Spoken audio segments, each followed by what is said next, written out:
It's you. One second. Now activating chat mode. You made me jump there. I thought they'd finally caught me.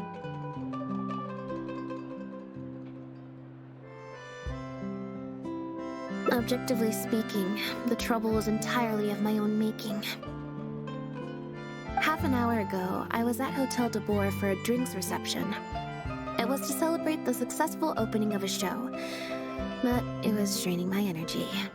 So, I waited for the right moment, then snuck away so I could switch to standby mode.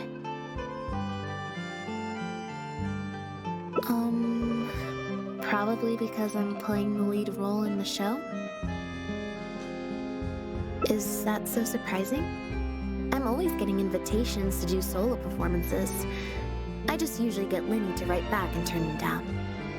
But then came the Fontanalia Film Festival. We took all the kids from the House of the Hearth out to see a film, and after it finished, they all started clamoring for me to try out acting for some reason. Even Linny was chanting along with them.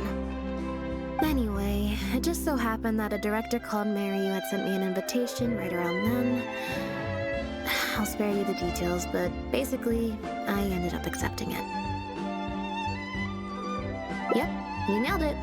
I'm playing the role of a puppet. In fact, the show's called The Lost Puppet, and it's a masked mime show. So, I don't have to do any facial expressions or say any lines. Literally just a series of physical movements. The director says it's a very avant-garde art form. Art is not comprehended by the mind, but felt in the heart. At least, that's what the director says. Anyway, if nothing else, the opening performance seemed to go down well. At the drinks reception, everyone was crowding around me, saying, "Triumphant character portrayal, faithful adaptation of the original work, unequivocally, quintessentially avant-garde," and stuff like that. But being the center of attention is draining. So the moment they left me to go harass the director instead, I was out of there. The other thing is, some weird things happened while I was on the stage. Oh, sorry, Bonnie. I didn't mean to leave you out of the conversation. My bad. No, we just met.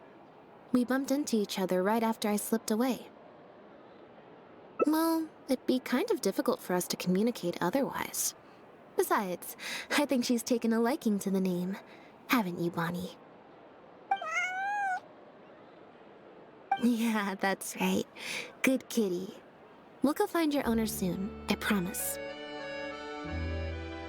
Nope. She's wearing a collar, and for the most part, she's pretty well groomed. If she is a stray, she hasn't been for long. Her stomach's been growling a lot. I guess she must have been missing for a few days now. As much as I'd love to hang out with her for a while longer, her owner's probably worried sick about her. Assuming she has an owner, that is. But the reception... I should probably show my face there again at some point, even if it's just to make excuses and leave again. Decision time. Well, I just find it exhausting, thinking through all the different ramifications of different choices and so on. That's more Linny's area than mine. So, unless it's something really important, I usually just leave the decision-making to him. It's fine. He got Fremini to make me a little something for just this situation. Oof! A phaetometer. It looks pretty over the top, I know, but it's essentially just a box of cards. He kept the design simple, so it'd be harder to break. The way it works is, I pick a card at random, then look at the number on the card. Well, for example, if the number on the card is 5 or higher, I help Bonnie find her owner. If it's less than 5, I go back to the reception. I just have to believe in the bond between me and my cards, and my fate will reveal itself to me in numerical form. At least, that's what Linny said. Anyway, I guess I'll give you a demonstration.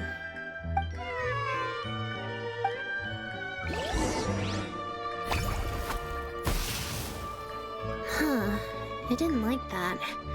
Was I using it wrong? Maybe if I just...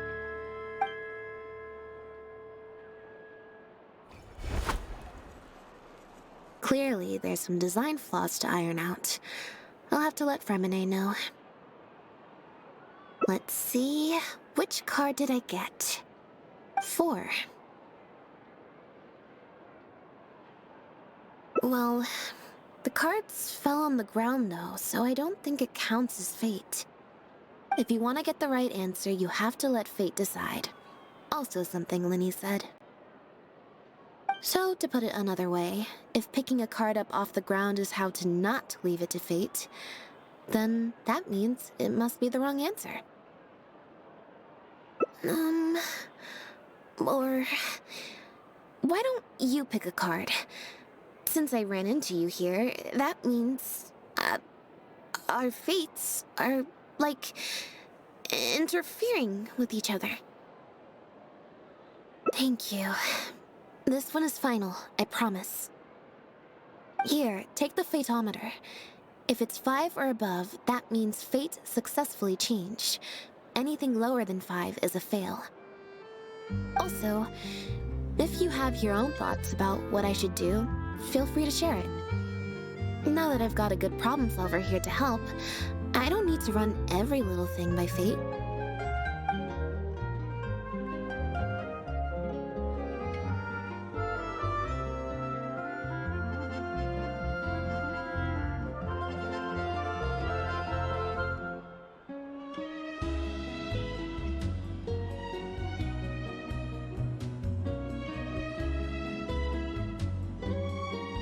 So, we're looking for Bonnie's owner?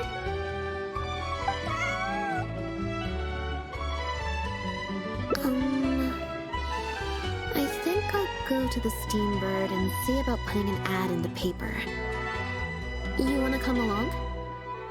I think Bonnie wants you to come with.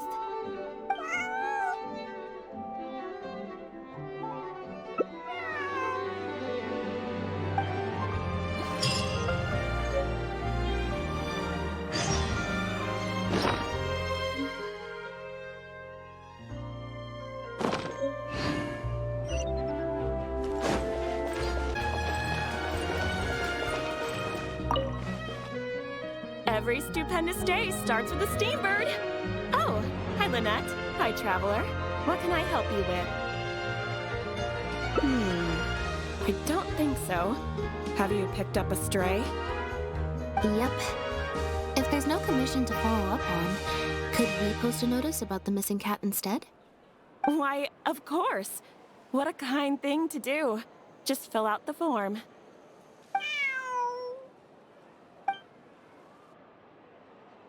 Well, we've registered you as missing. You can stay at my place until your owner finds you. Also, I just wanted to say thanks for keeping us company for so long. Well, I should probably head back to the drinks reception. Hopefully most of the people have left by now.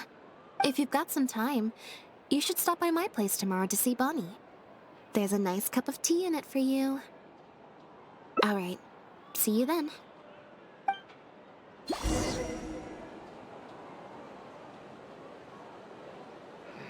how lame Ammonia's idea of crisis awareness to...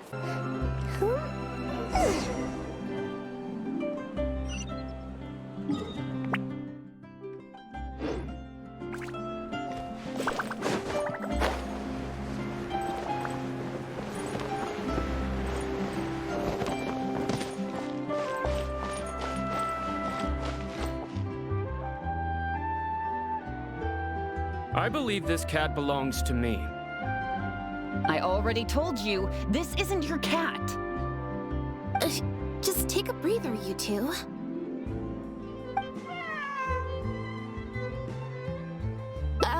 you're here. As you can probably see, you'll have to take a rain check on that tea I promised you. At least for now. This is my friend's cat.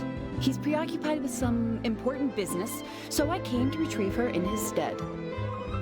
No. It's far more likely this cat escaped from the Humane Society.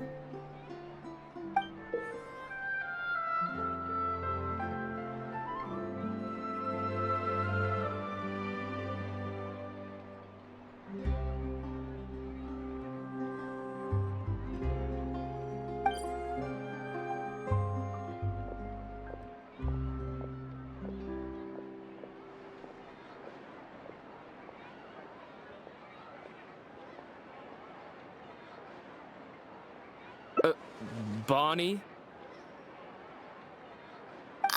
That's the name I've given her in the meantime.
Well, this complicates things.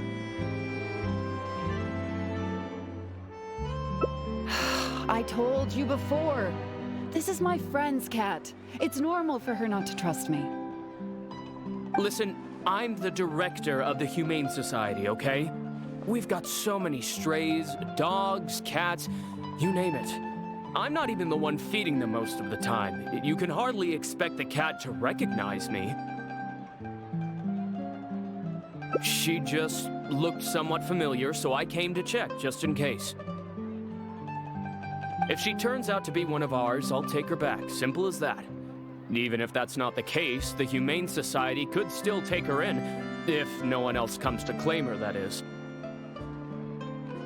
We're an organization that specializes in rescuing and sheltering stray animals. We've been in business for several decades now. I'm Bernard, the current director. The Humane Society. Huh. The name sounds familiar. I remember hearing good things. You're the one in the Quartier Lyonnais? Yes, that's the one.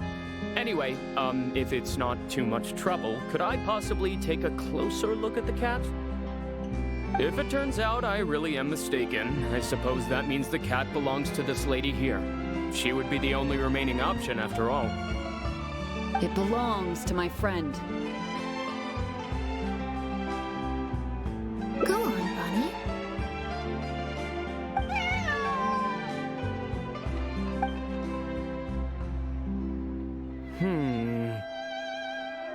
Oh, no.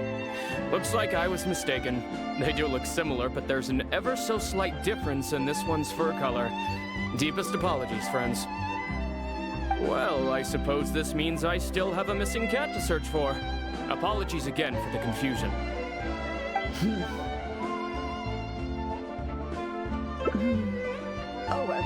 Yes, exactly. Wait a second. You lied earlier, didn't you? Lied? I'm afraid I don't know what you mean. A liar always has a tell. The look in their eyes, their breathing pattern, the way they hold themselves. The things that can give you away are often more numerous than you would think. What are you talking about? The way I see it, you're conflating baseless conjecture with fact. Normally, when someone is called out, their breathing speeds up as they begin to panic. But your breathing pattern hasn't changed one bit. In fact, it's been strangely calm and measured this entire time.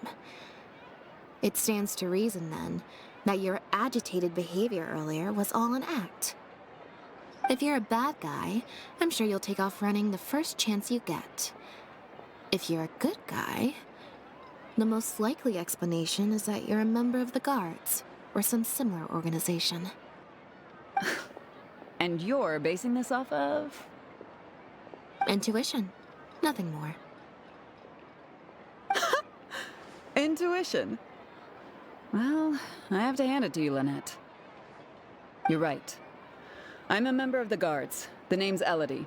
I'm currently investigating a cross-border smuggling case.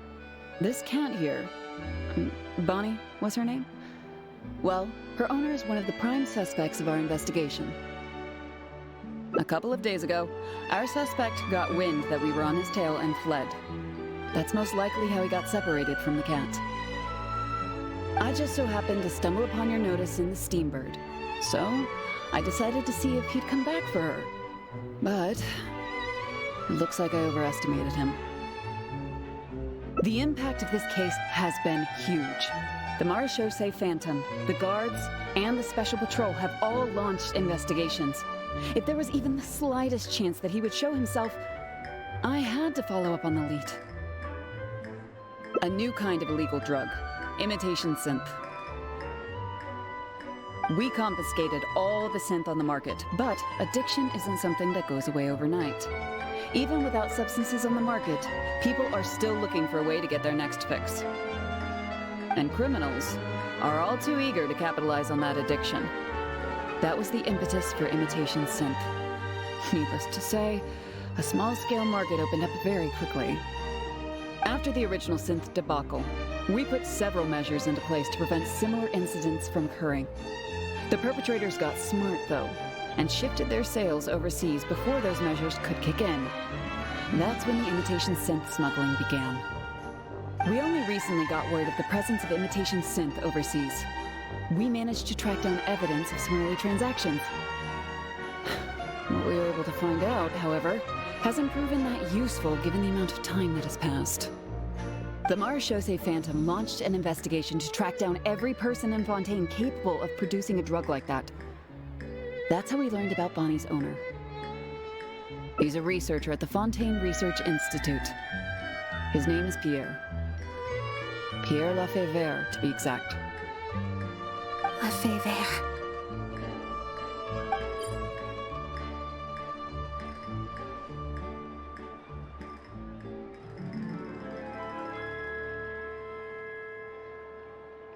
The Marechaussee Phantom found him in Poisson. In addition to the cat, he also had a pendant with him.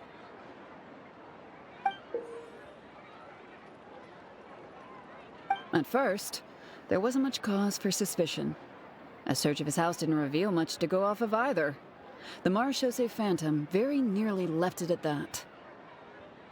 It was only later that we realized the coat of arms on his pendant belonged to none other than the Lafayette family, one of the most infamous aristocratic families in Fontaine. Obviously, this discovery prompted a further investigation into Pierre. At that point, however, we discovered that he'd already fled. Now the Guards and the Special Patrol are all searching for him. That's not possible, actually. The Lafayette family has been gone for a long time. Exactly. Many years ago, several important members of the family, including the Patriarch, were murdered by an assassin of unknown origin. From that point on, family's power and influence took quite the hit. The family is engaged in all manner of crimes. As you can imagine, there's no shortage of people waiting in the wings to take their revenge. And with the family severely weakened, they were able to do just that. Most of the remaining family members succumbed to sickness or hunger. The ones that survived are currently living out their days under a new identity. Pierre is one of those very survivors. He's been hiding away in the Fontaine Research Institute all these years. His true identity unbeknownst to all. Until now, that is. Well, my fellow guards have told me all about how smart and courageous you both are. And I know you possess a strong sense of justice. There could be a chance that Pierre, or one of his accomplices, might attempt to get close to Bonnie. Now that you've been briefed on the situation, I was hoping you'd help us keep a lookout. If I take Bonnie back to the guards with me, there's no way Pierre will try and come for her. Not even the most daring of criminals would attempt something like that. I have to admit, I'm not holding out too much hope that Pierre will come back for her. But if there's even the slightest chance, then it's worth a shot. Well, I've got some other leads to follow up on. If Pierre does appear, please contact me right away.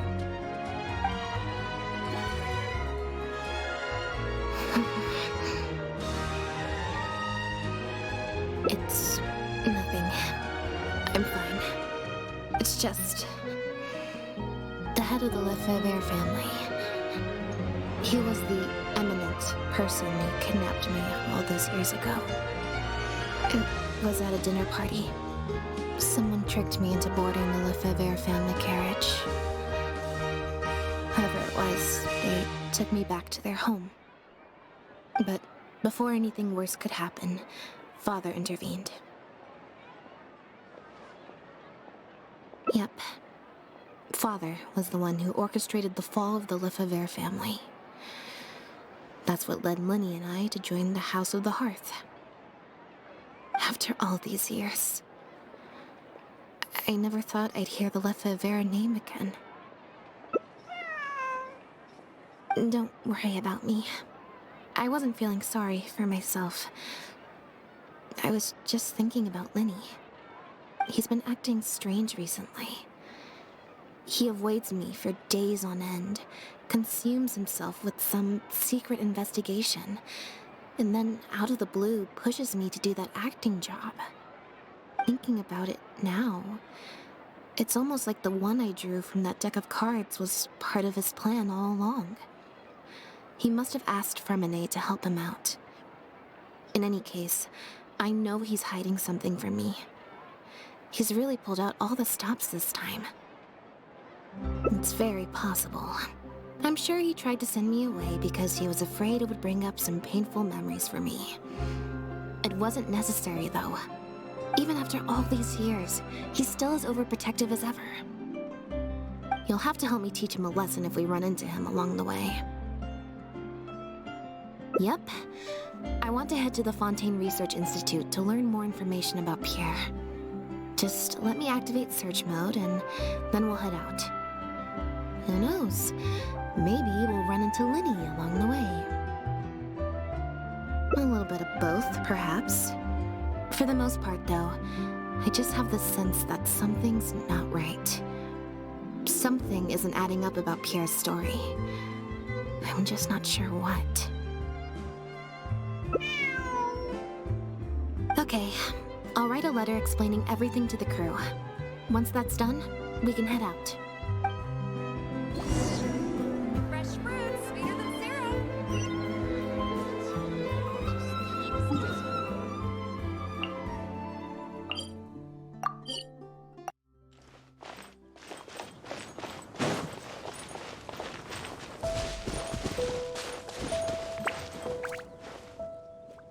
Lynette, you're, not at rehearsal?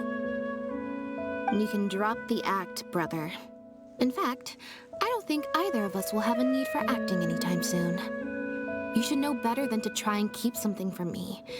You've never been able to do that, even when we were kids. And that's why I tried to distract you with the masked mime show. But I guess you're just too good. Care to introduce us to your new assistant?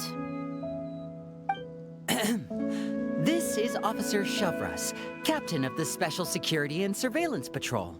You may have met her already. Nice to see you. I should clarify something.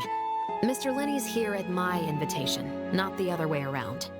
To borrow your expression, Miss Lynette, I suppose that would make him my assistant more than anything. We've brought on Mr. Lenny as a consultant in the past. He was instrumental in helping us crack a case involving a perpetrator who used magic tricks to commit crimes. I was hoping he'd be able to provide some valuable insight this time around as well. So you've heard everything then? That's exactly why we're here. There's always been questions surrounding the fall of the Lefebvre family. Some people even believe the House of the Hearth was involved. Whoever was behind it all was extremely cautious. They didn't leave a shred of evidence. This very fact, however, leads me to believe it was indeed the work of that harbinger. I took a look at the entrance and exit records of all the carriages that night. Let's just say it wasn't hard to deduce that there's ill will between you two. Don't worry, I don't have any evidence to that effect, and I certainly don't plan on going to bat for such a despicable family. Plus, you were victims back then more than anything. I sought Mr. Linney's help with the smuggling case. Nothing more. The way I look at it, it's a collaboration between us as people, not the organizations we represent. Besides, by working together, we can expose the truth as quickly as possible. You can hardly say that's at odds with the justice my organization strives for. Not at all. I was planning to invite you from the very beginning, Miss Lynette.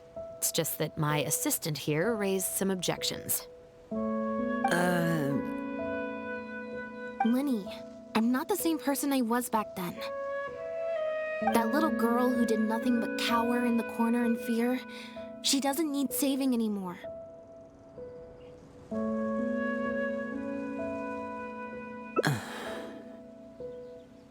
I'm sorry, Lynette. You're right. I let my concerns get the better of me. Oh, and the next time you want to distract me, you should try a different approach. Who's this? You pick up a stray while I was gone? It's a bit complicated. I'll explain later. Anyway, her name's Bonnie.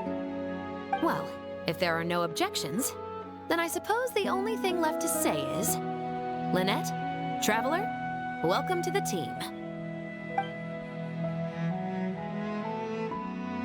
It appears the Lefebvre family was very particular in their use of insignias and emblems. The family would use different emblems to mark differences in status, blood relation, and the like. In fact, the insignia that was discovered on the pendant was used to represent an illegitimate child.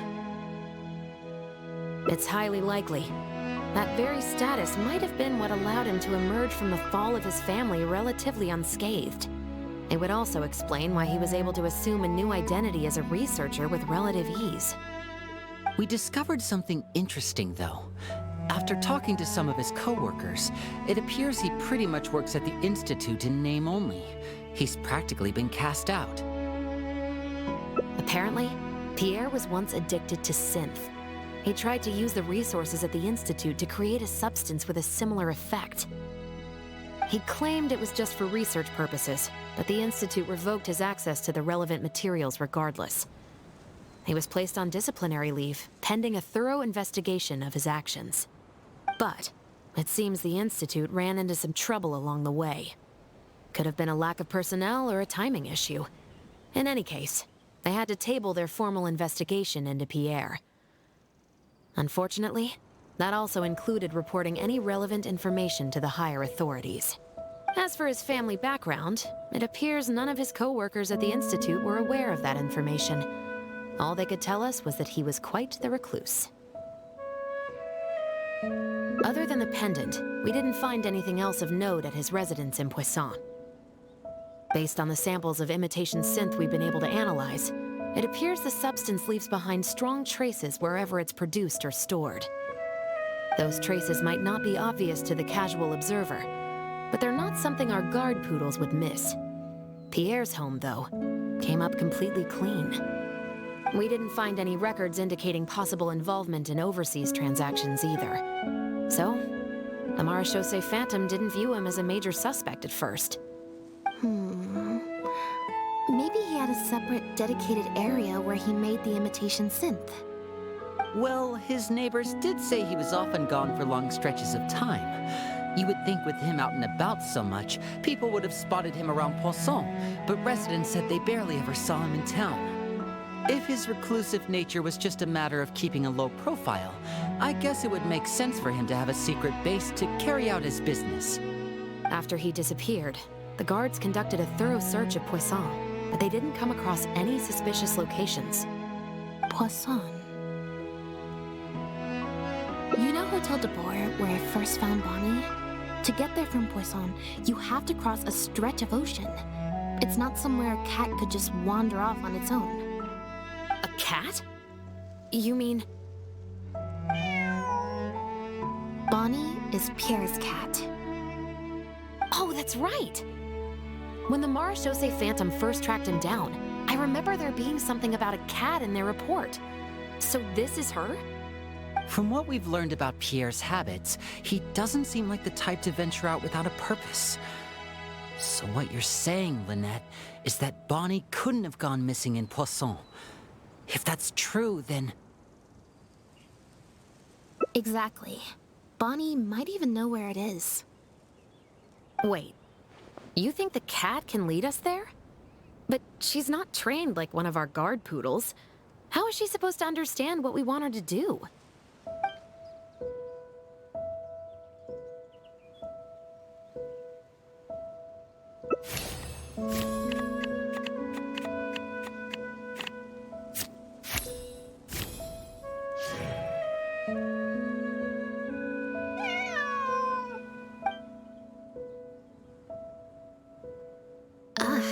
Guess she's a little skittish around strangers. Meow. Meow meow. Meow.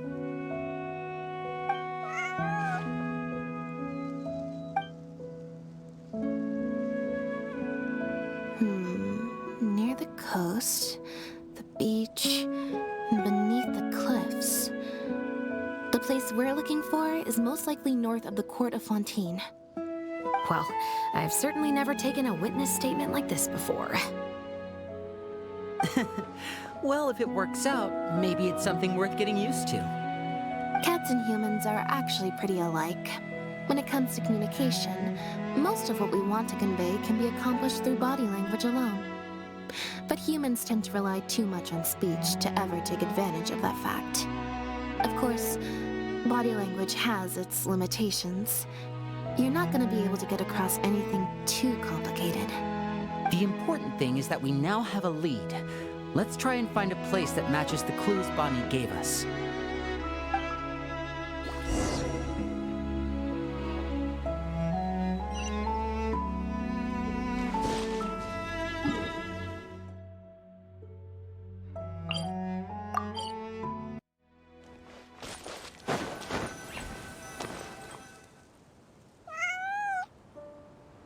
Seems like Bonnie is trying to take us somewhere.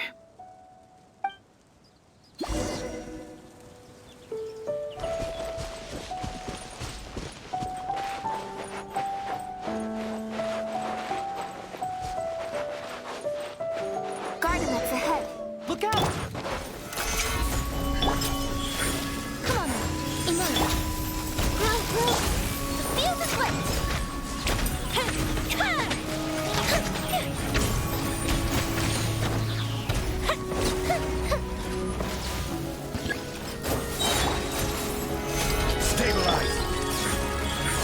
Right here. Diminish the memory.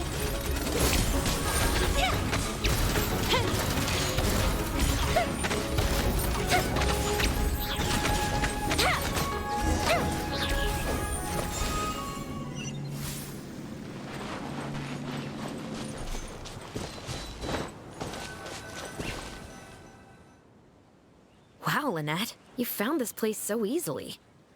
If I thought there was any chance you'd say yes, I'd recruit you into the Special Patrol here and now. No questions asked. Sounds familiar. I pretty much receive letters daily from people trying to poach her from me. Let's just focus on our search. There's a lot to investigate.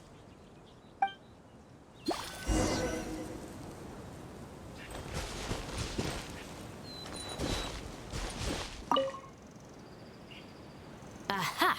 Just as we thought. This is where the imitation synth was being made. Looks like he's got more than just imitation synths stashed around here. In addition to the raw materials needed to synthesize the substance itself, There's a large quantity of cleaning agents and a few drugs I haven't been able to identify. These cleaning agents are likely used to dispel traces of the substance, like its smell. The Special Patrol did some digging into imitation synth. Our records indicate that it's very difficult for ordinary people to detect traces left behind by the stuff. I'm sure that was the case for Pierre as well. It must have taken a considerable amount of time and skill to ensure all those traces get washed away. But what are these other drugs for?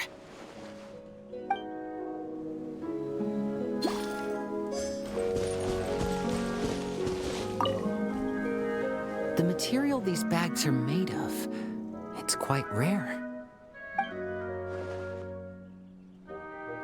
It's the very same, actually. Romaritime flower fiber. But there's something special about the composition of these bags. I took a closer look, and it appears they're not only waterproof, but also corrosion and leak resistant. Even the strings look specially designed to keep the bags closed nice and tight. I came across some bags made of the same material just now, but they were much smaller and thinner. From the look of them, they seemed far less durable as well. Very similar, actually. Normally, it would be easy for a guard poodle to sniff out the imitation synth, but if it was sealed away in a bag like that, it might be possible to elude detection for some time. But what could these big bags be for then? If the goal is to keep the imitation synth hidden and sealed away, these bags seem a bit too conspicuous.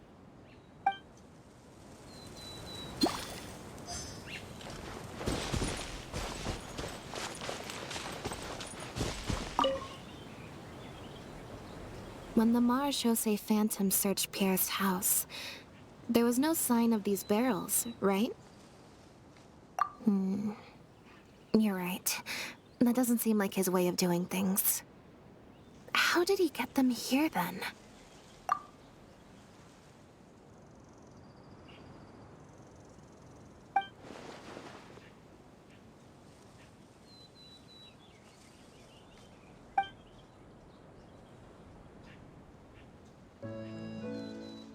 Only the lower halves of the barrels appear to have been submerged in water.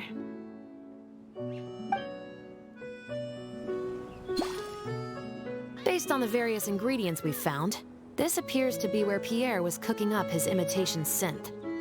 It looks like he used a special cleaning agent to get rid of any residual traces of the substance on his person before he left.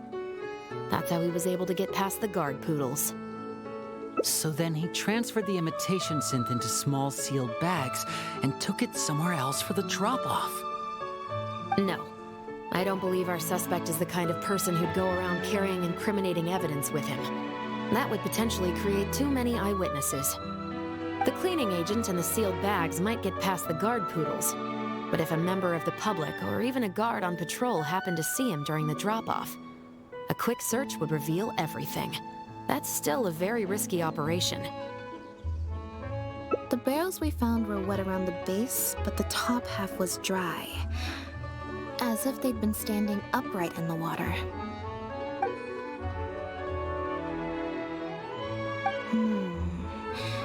If you put a barrel in the water, it will normally float on its side. Unless it's heavily loaded, in which case it'll sink.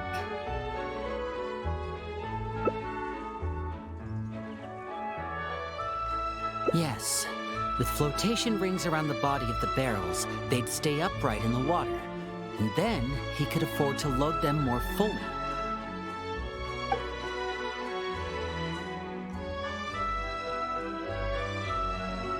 You think he used floating barrels? I suppose if he acted at night, when there are very few other boats around and visibility is low, it's a valid theory. We can't rule it out. But then, wouldn't the barrels be carried off by the waves or the currents? How would the person doing the pickup know where to look?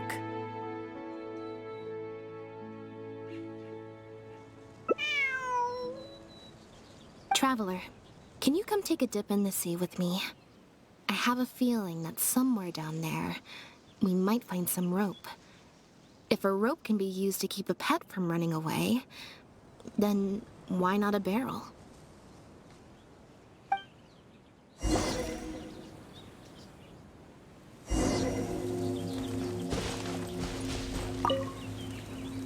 cannot believe how much progress we're making with this investigation. Without your help, getting this far would have taken me an awful lot of time and manpower.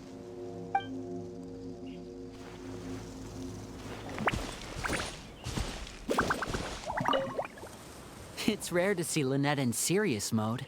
I wonder how long she'll keep it activated for.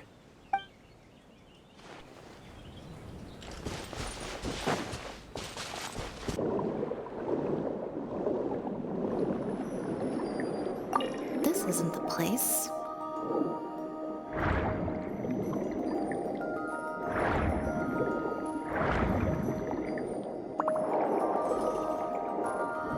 The wreckage of a small boat? This isn't the place.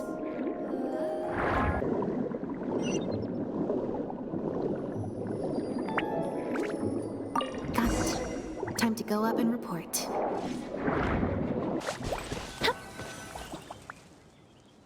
As expected, we found a few pieces of rope and some anchoring stones underwater. If you attach them to a floating barrel, it would look like this. With this anchoring system, it would be possible to use floating barrels for the drop-off. You would just need to drop them in the water at the agreed-upon location. We also came across the wreckage of a small boat. It must have been left out on the water and capsized due to the force of the wind and waves. Its small size, however, would have made it perfect for staying undetected. Let's talk this through. Based on the evidence we've collected, it seems like Pierre would row a small boat out to the agreed-upon transfer point, drop off the barrels, leave, and then row back and retrieve them after the transfer was complete. It could be that he was trying to avoid meeting up with his associate face-to-face. As one of the sole survivors of the Lefebvre family, maybe he was just used to that sort of elusive lifestyle. It seems like Pierre deliberately chose the floating barrel method so that the goods could be dropped off and picked up at separate times. That way, the two parties wouldn't have to meet each other. Well, if that's the case, they must not have a very close working relationship. Let's not jump to any conclusions just yet. Assumptions can be detrimental to solving a case. It's possible they were just trying to keep a low profile. Two boats sailing to the same location at once could be too conspicuous. The most important thing is that we can now confirm Pierre wasn't acting alone. The floating barrel drop-off system is proof enough of that. Let's say for now that he was only in charge of producing the imitation synth. That would mean there has to be at least one other person involved in the operation, likely in charge of transporting the goods across the border. Since we've determined that the goods were transported by boat, maybe we can track down some travel logs or something. We can certainly check the various ports for that information. It's possible, however, that Pierre's associate also used a small boat for the transport, and docked along the shore rather than at a large port. If that's the case, it's unlikely there would be any record left behind. Absolutely. Before Pierre disappeared, we made sure to investigate all sorts of outward-bound vessels. We also had port authorities keep a lookout for anything suspicious. Unfortunately, we were never able to find out how they managed to get the imitation synth across the border. You're right. Whatever vessel was used for the pickup, the person responsible for smuggling the substance out of Fontaine would have had to use a larger vessel for the actual transport. That's the only way they would be able to smuggle on a large enough scale to make a profit. They must have found a way to disguise the imitation synth to clear port inspections. Exactly. We can't let any opportunities slip through the cracks. Although, given the amount of ports that could be involved, we should probably split up. I'll run home and ask some of my brothers and sisters to try and dig up some information. I should also head back and update my platoon on our progress. I'll grab some reinforcements while I'm at it. Lynette, Traveler, why don't you head to Lumiduce Harbor and see what you can find out? All right. Come on, Bonnie. You too.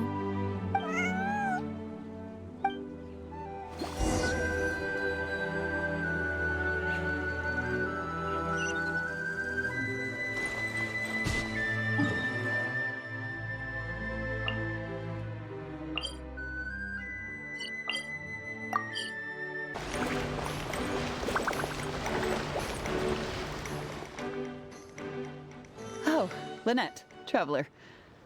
And Bonnie, too. What brings you all here? Did something happen?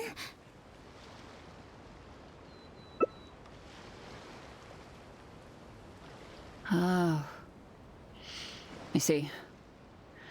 Thank you for everything you're doing for the people of Fontaine. I'm in charge of guarding the port. You mentioned you were after some travelogues, right? I can go fetch those for you.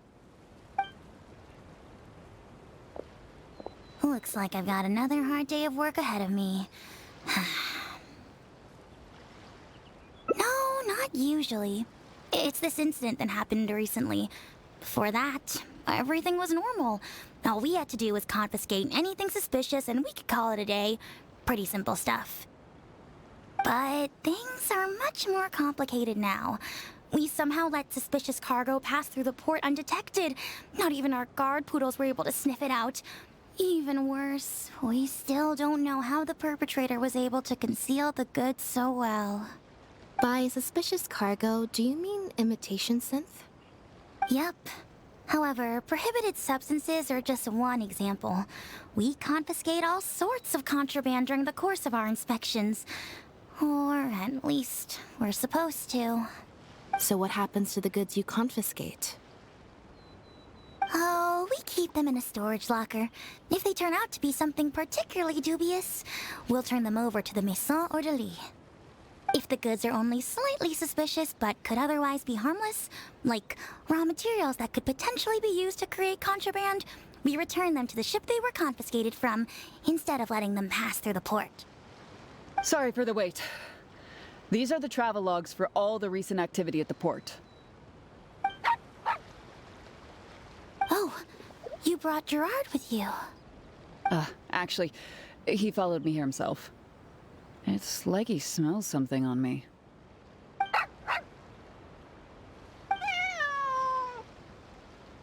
Huh.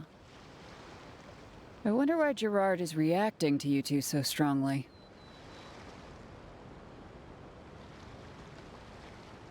Huh? We were so careful not to touch it, but we still ended up with traces on us. If it leaves a residue so easily, I just don't understand how the culprit was able to disguise the goods at all. Why don't you have a look at the travelogues first? All ships coming in and out of the port are recorded here, except for the ones the port authorities ride to and from work.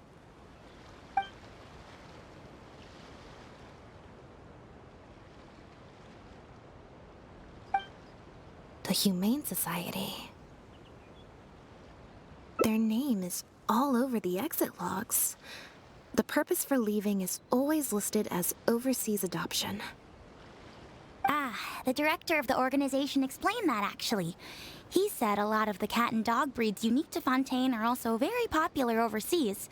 So, his organization offers an overseas adoption program. Bernard, the director of the Humane Society, was the man who came looking for Bonnie earlier.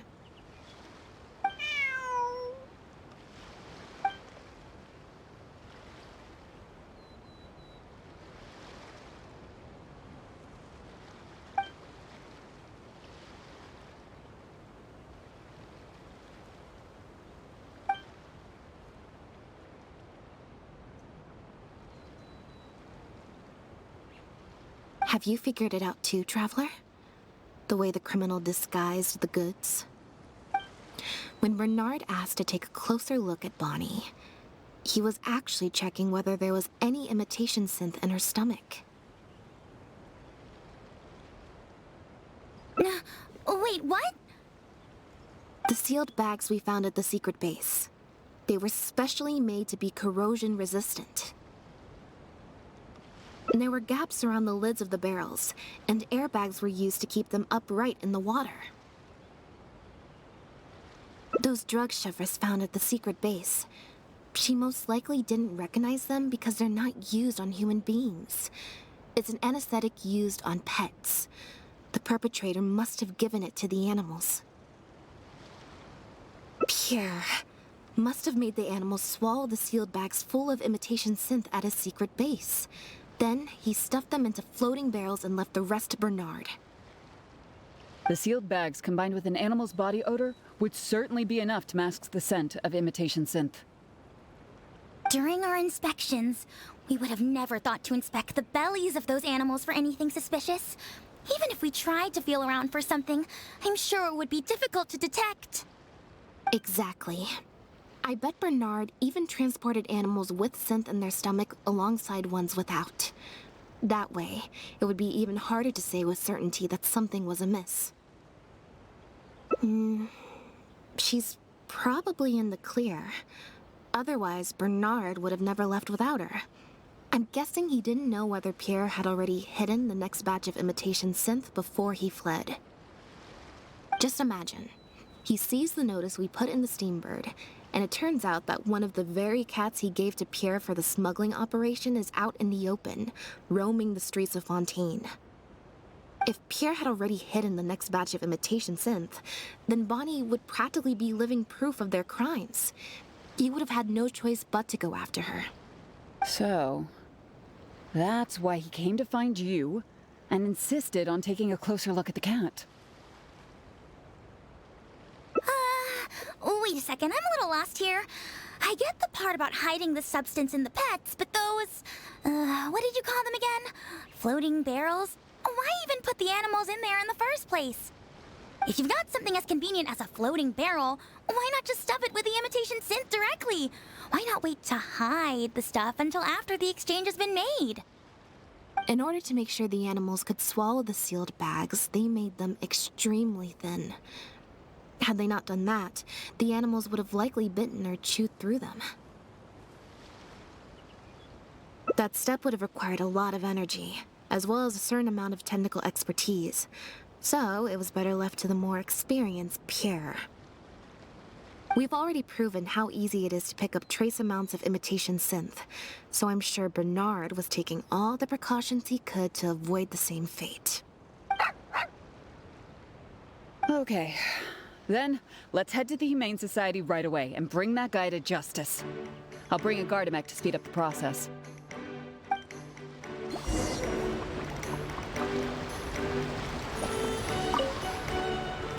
Sorry, but I can't go with you. Surely you'll be able to handle him, what, between Elodie's Gardamek and all three of you?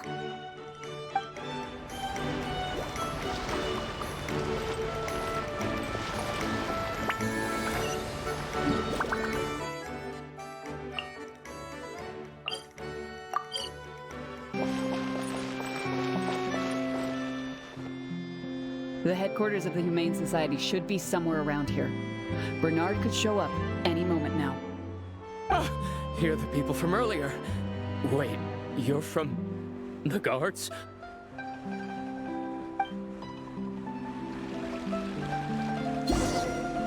After him! We can't let him get away!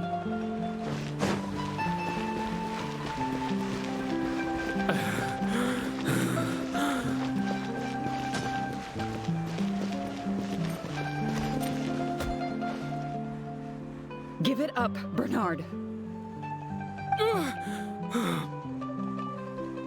Mercy. Have mercy. I'll talk. I'll tell you everything I know. The Humane Society has done so much good over the years, and yet you have committed such an atrocious deed in its name.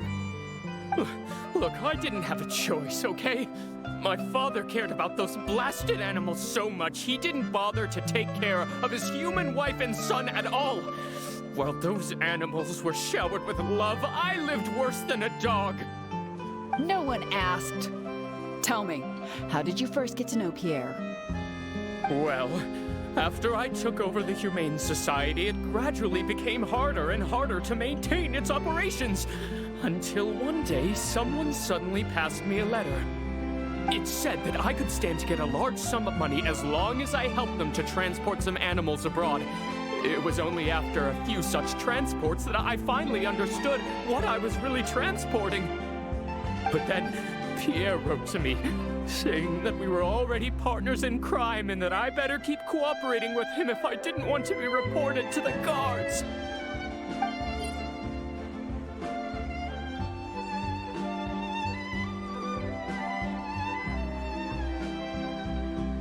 You knew it from the very beginning, didn't you? The reason why you had to go through so many steps just to transport some animals. I'd suggest that you confess everything right now if you don't want to add anything else to your list of crimes. Yes, officer. I would order wooden barrels and flotation devices according to his instructions, and then load the sleeping animals onto a boat. Once I sailed to the location he provided, I would dump everything together into the sea. And a few days after that, I'd come by again in my boat and pick up the animals sleeping in the barrels. Once I had received enough of them, I'd bring them to the harbor to be adopted abroad. That guy, Pierre, he was running the entire show. He set up all the meeting times and found all the foreign adopters. Oh, and he even supplied all of the goods too. I just did the transport. He was the one who planned out and executed everything else. Look, I don't know, okay? I've never ever met him in person. We've only ever communicated through letters. And when did he send his final letter to you? Just last night, he said that the Marechaussee Phantom is now after him, so he's planning to go into hiding for some time. He didn't mention where he's thinking about going, though, but he did tell me to look out for the guards. It's been a few days since Pierre's last appearance. I'd wager that he sent that letter after he found his hiding spot. I burned them. It was on his orders. I had to burn every letter after reading them. I wasn't even allowed to share them with the rest of the society employees. Sure sounds like you're trying to use the lack of witnesses or evidence to pin the blame on Pierre. No, I swear, this time I'm only telling you the truth. Well, we can check the truth of your statements at the Opera House. I hope you know what'll be coming for you if I were to find any discrepancy between the evidence and the testimony you just gave. I know, I swear I was just telling the truth. My thanks to you both. Had it not been for you, I really don't know what would have happened to this case. Bonnie helped, too. That's true. It was all thanks to her that Bernard was finally exposed.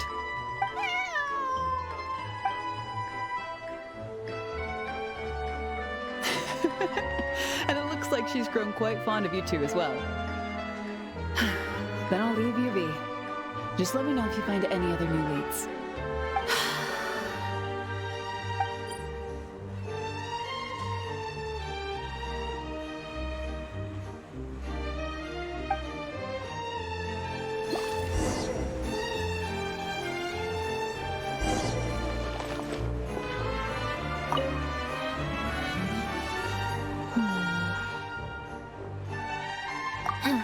Was that obvious, huh? Well, even though it didn't feel like Bernard was lying, after talking to him, I'm getting an even stronger sense that something's not quite right. We investigated so quickly that perhaps we've missed a thing or two along the way. Let me activate deduction mode and consider things again from the top to see if we can find anything new. Is there still anything unresolved or strange that we should try to consider?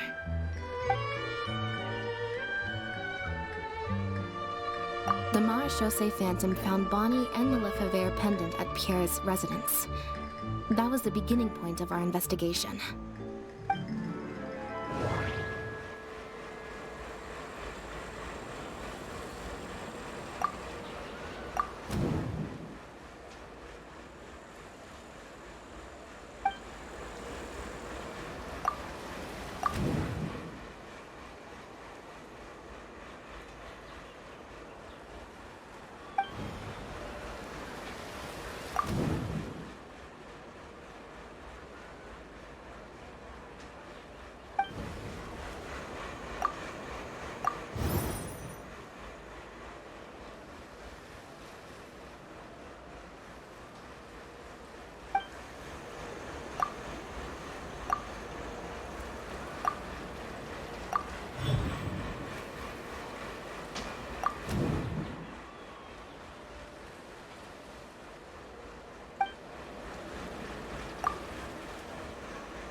why would he leave such an obvious trail for us to follow when he took so much care to not leave any traces of imitation synth in his home?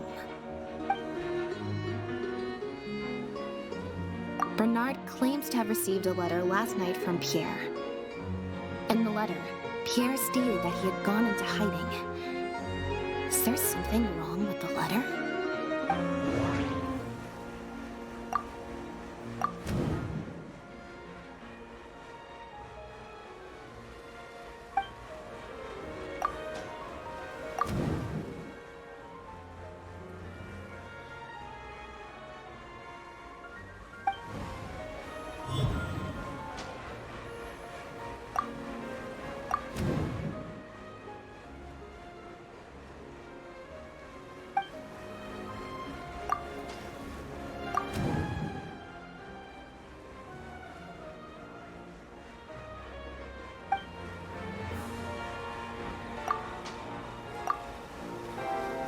If Bonnie had imitation synth in her body, then she was a liability that had to be recovered at all costs.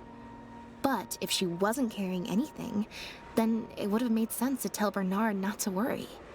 And thinking about it, Bernard only attracted our attention in the first place because he came to look for Bonnie. Could it be that the person who wrote the letter also knew nothing about Bonnie's whereabouts? Or they had a separate goal entirely? Well, we've discovered that Bernard is responsible for the trafficking, while Pierre deals with supplying the goods. Is there something else in this scheme that we're missing?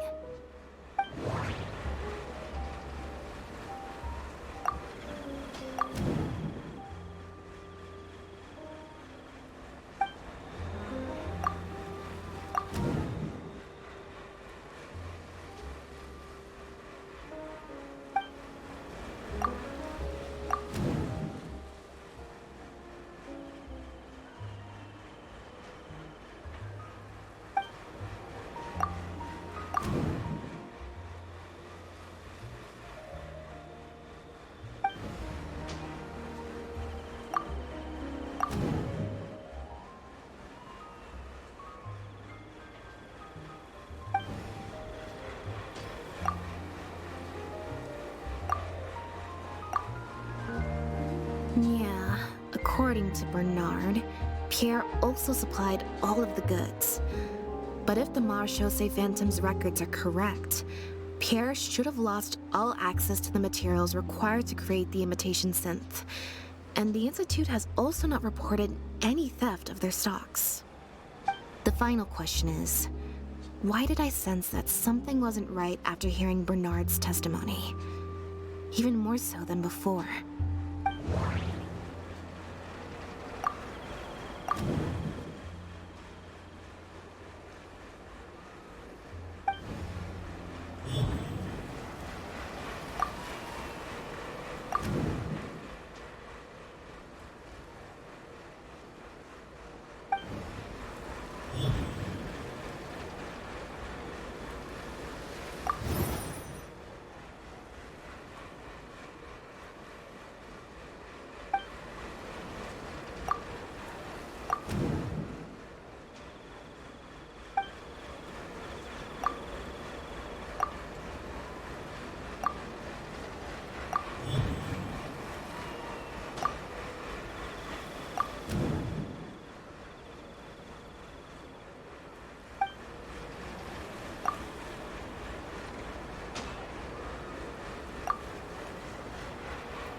Deductive mode deactivated. I think we may be close to the actual answer.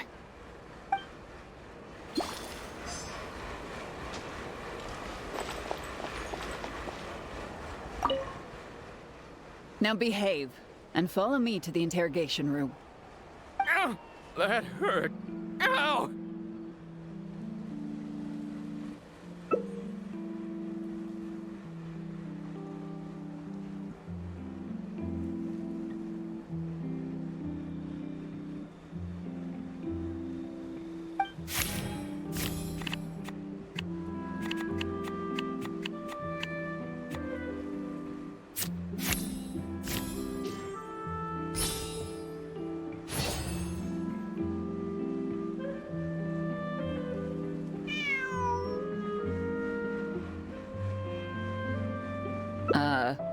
Is there something else you need from me, Traveler? Huh? I see. It all makes sense now. Hey, what are you talking about? Look, even our confessed criminal here has no idea what you're saying. Because he has been kept in the dark all along. And I assume it's the same with Pierre.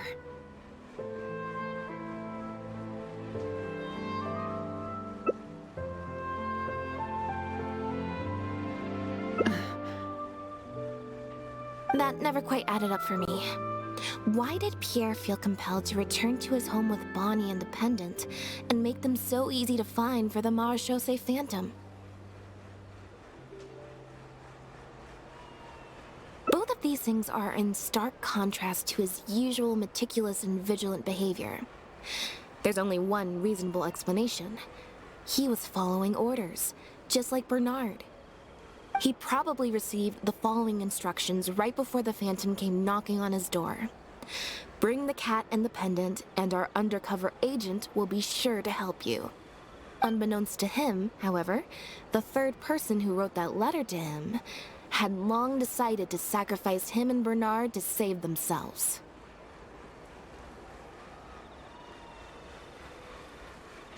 What? You can't be serious. There was a third person involved?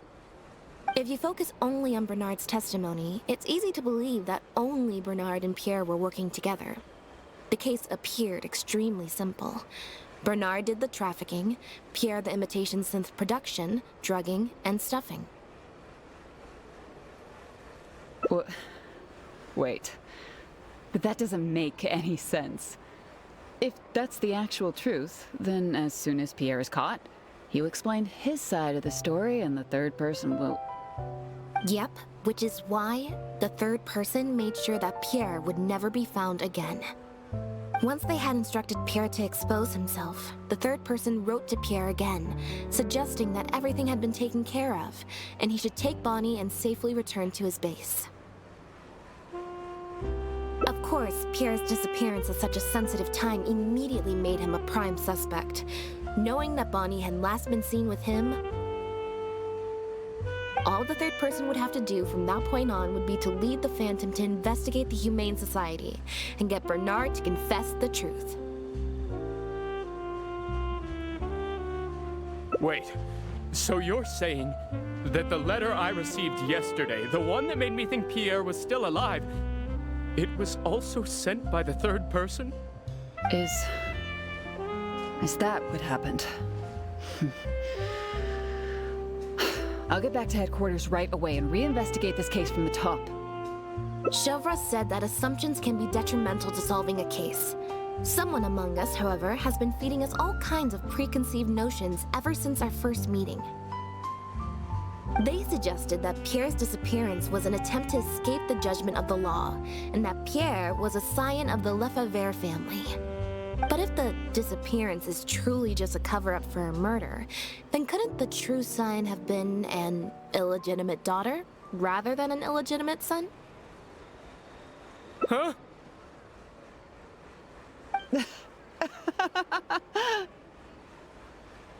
Haven't you taken this joke a bit too far? You're right. I did let a lot of assumptions get to my head when I first started to talk to you about the case. I'll make sure to correct my behavior. You deliberately fed us lies, but even you could not control every last detail of your plan. There was a flaw in your scheme, and something didn't quite go as planned. Getting the Marechaussee Phantom to notice Pierre was only the first part of your plan. Had they failed to take notice of the Humane Society, they could have cast a wider net. And you couldn't predict what they might possibly find, if given enough time. This, of course, was the main weakness of your plan. As someone accustomed to acting from behind the scenes, you didn't want to take the risk of personally proposing a raid on the Humane Society. So, you thought about pulling a few more strings, so all the suspicion would point towards Bernard and his society.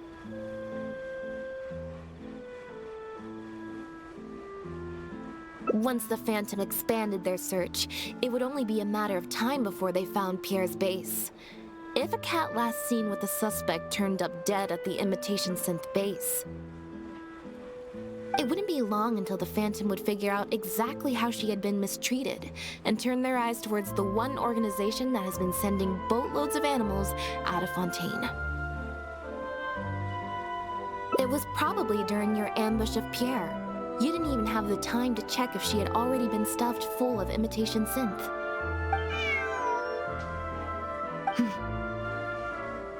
Still, you soon found another opportunity. Before long, Bonnie had made her way back into the city, and even popped up on the Steambird. Like Bernard, you desperately wanted to confirm the contents of her stomach, so you hurried to find us. Unlike Bernard, however, you were hoping that Pierre did have the time to make her swallow a load of imitation synth. While investigating the suspect's cat, we unexpectedly discovered that the suspect has been smuggling imitation synth using living animals as intermediaries. That was your plan, in any case. With that, you'd have been able to lead the investigation towards the Humane Society. Bonnie had managed to escape before Pierre was able to stuff her full of imitation synth. That part of your plan could no longer be carried out. But as shrewd as you were, you came up with another plan right away. You manipulated the Traveler and I to help you identify Bernard as a key suspect.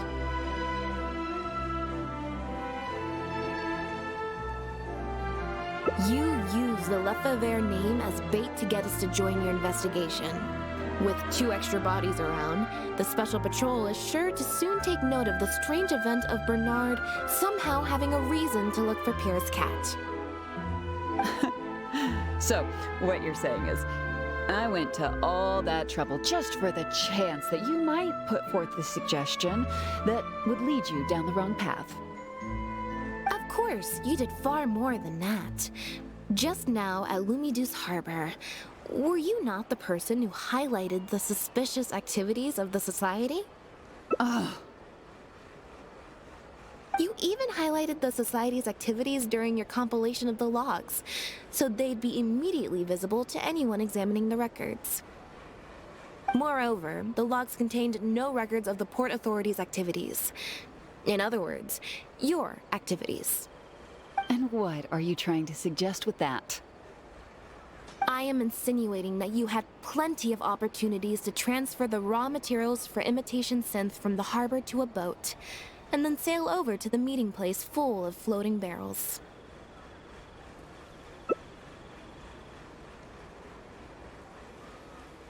And that's how neither the trafficker nor the manufacturer knew there was a third person who supplied the raw materials, and surreptitiously operated between them.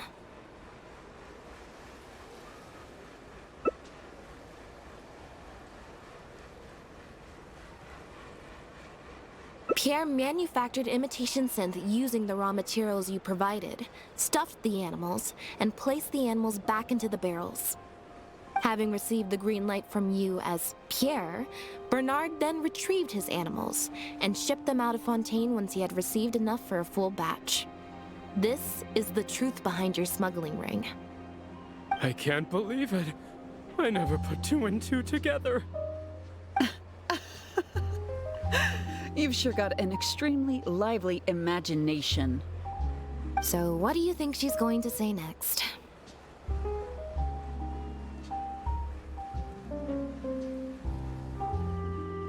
Ever thought about a career in writing crime novels, huh?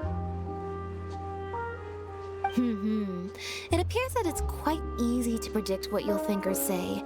Then if we apply that to this case, we can also think of a few places to look for incriminating evidence.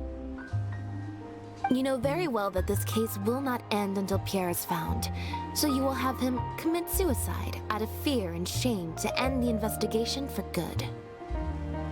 That way, you can also pin the blame for the overseas smuggling activities, the theft of the harbor's confiscated raw materials, and even the Lefebvre name on him.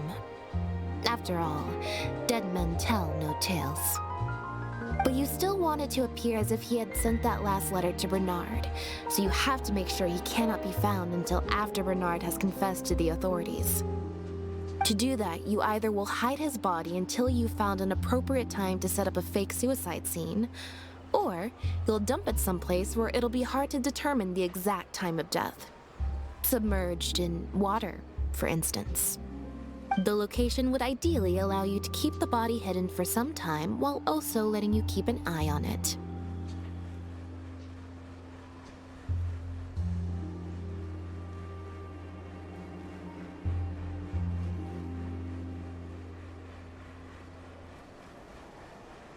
There are only so many options to hide a person's time of death, after all.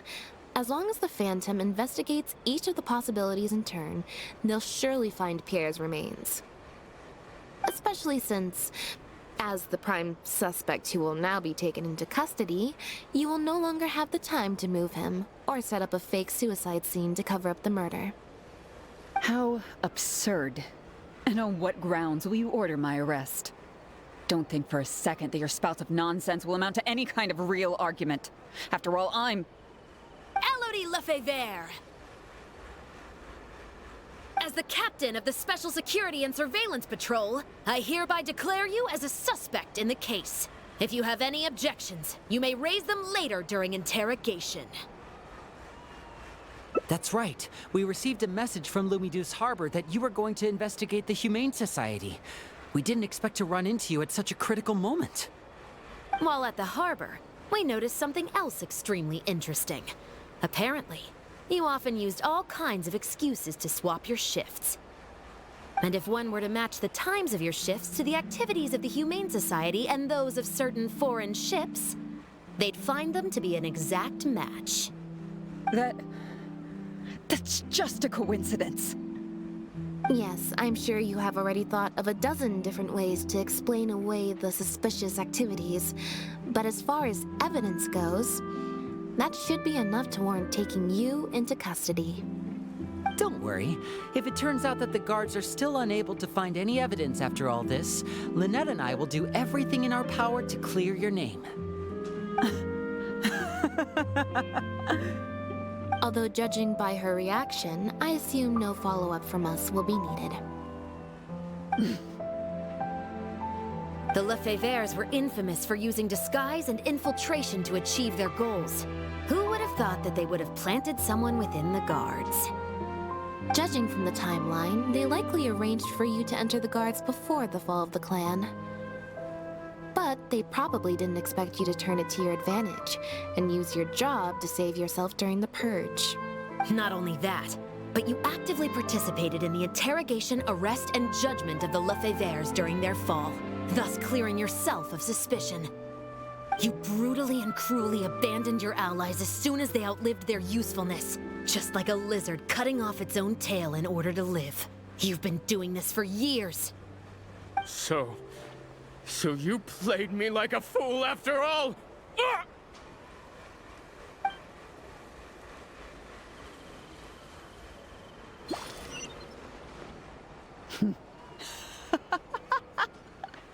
What was that word you used? Ally? You think that someone as foolish as him is worthy to call himself my ally? They were worthless scum, all of them. Not just Bernard and Pierre, but those Lefebvres too. They always just saw me as a tool. I lost all my chances of a normal life just because I was born into their lot. Not only that, but because they wanted me to become an undercover agent, they stripped me of my name, too. I had to live in constant fear of them while they were alive. And even once they were gone, I had to continue to bury my heritage and my name. Always worrying that their enemies would come knocking at the door. Do you know anything about what I've been through over all these years? My life as the last Lefebvre? I don't, and neither do I care. Are you for real? Aren't you a Lefebvre victim too? Elodie, you're the only one still living under the shadow of a name. That's enough. Keep your hands where I can see them and do not resist arrest. If you have more to say, save it for the interrogation room. What a joke. What a joke! Hey! Don't come any closer. What's that? Know what this is? I've secretly planted loads of explosives in the Humane Society. Just one step closer and... whether they're cats, dogs, or just unlucky human employees, they'll all be blown up into smithereens. Surely, you bunch of goody two-shoes won't let that happen, right?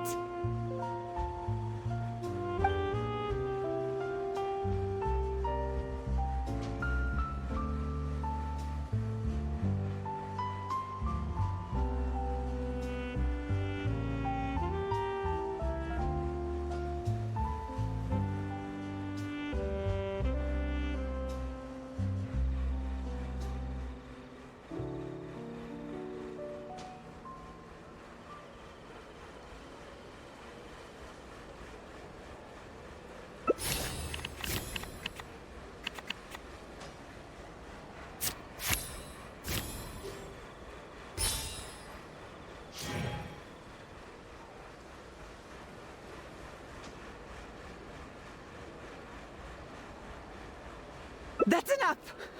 I have nothing left to say to any of you! Gardamex, get him! Not good. She's trying to escape. We need to end this fight as soon as possible. Emerge.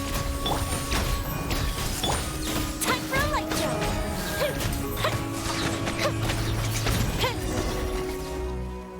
Busted so quickly, huh? Good thing I've already bought enough time to escape.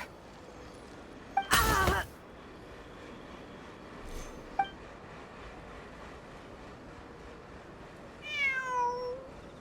Phew. So I was right after all. It's easier to deal with the person causing the problem than the problem itself. This is it. Looks like it's just a toy. Guess that's probably why she suddenly flipped and knocked out Bernard. He probably knew that there were no explosives at the Society. Well, given that she never even showed her face to Bernard and Pierre, I had my doubts that she'd have gone to the Society in person to plant explosives. Thank you for your help, everyone.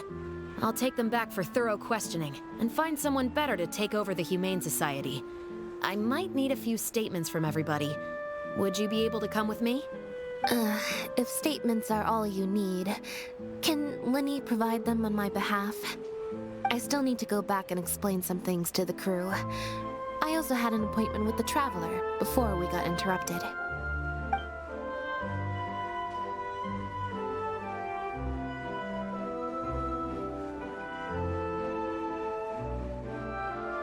Ah, so you do remember. Yes, I invited you to come over to our place. Once I'm done talking with the troupe, I'll make a nice cup of tea and bring Bonnie to wait for you outside of my door.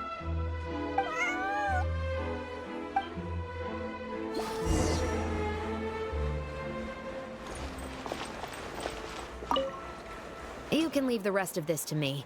The other guards will be joining me shortly. Don't worry, they won't have another chance to escape. The materials have many other regular uses outside of being used to make imitation synth, so they're not immediately subject to being confiscated or destroyed. The harbor would usually just seize them for some time while the customs paperwork is filled out and approved. If approved, they'd be let through, and if not, they'd be returned to sender. Elodie probably used her position to replace a portion of the shipment with something else before sending the whole shipment back to sender. Given that the foreign merchants who sent in the shipments were probably working with her in the first place, they likely just never reported the difference in what they sent and what they received. We will, of course, continue to investigate the rest of the details of this case. Now that we've caught Elodie, figuring out the whole scheme should just be a matter of time.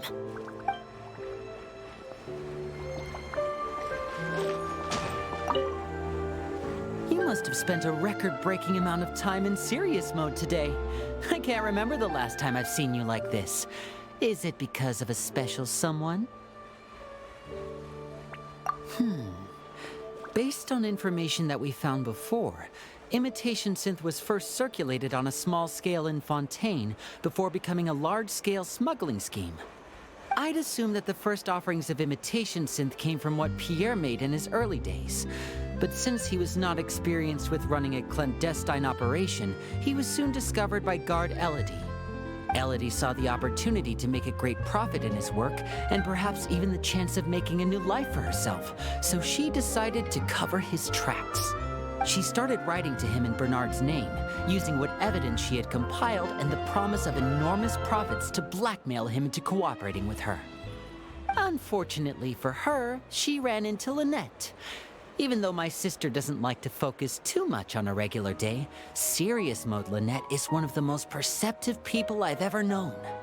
Still, all of that thinking really saps her energy. I need to go give some statements on her behalf, so I'll leave the recharging to you.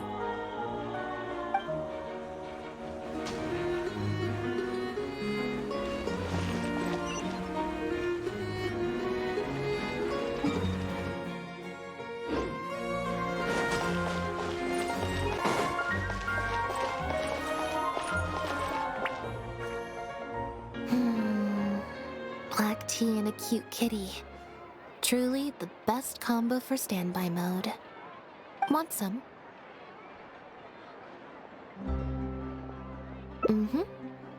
I hope you'll like it. Not at all. Information is indeed very important, but if you were to try to collect every piece of information you come across, your efficiency would actually decrease. Plus, if you just think about it, what sounds more fun? Writing a statement or enjoying a tea party? Great answer. That'd be my pick too. Had we not run into that case, we could have spent the entire day like this. But now I'm running low on both time and energy.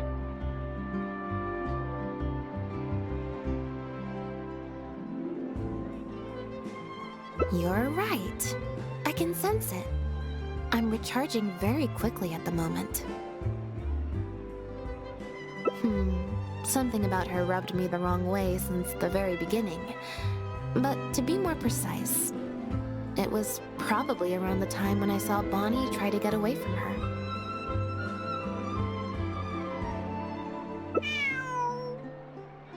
Elodie tried to get close, but Bonnie deliberately dodged her.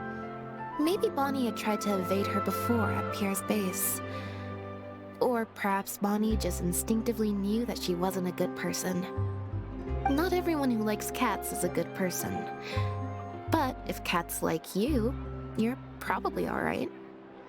Humans tend to overthink things, but cats rely on their instincts, and they're pretty sharp. I mean, just look at Bonnie. She took a liking to you the moment you met.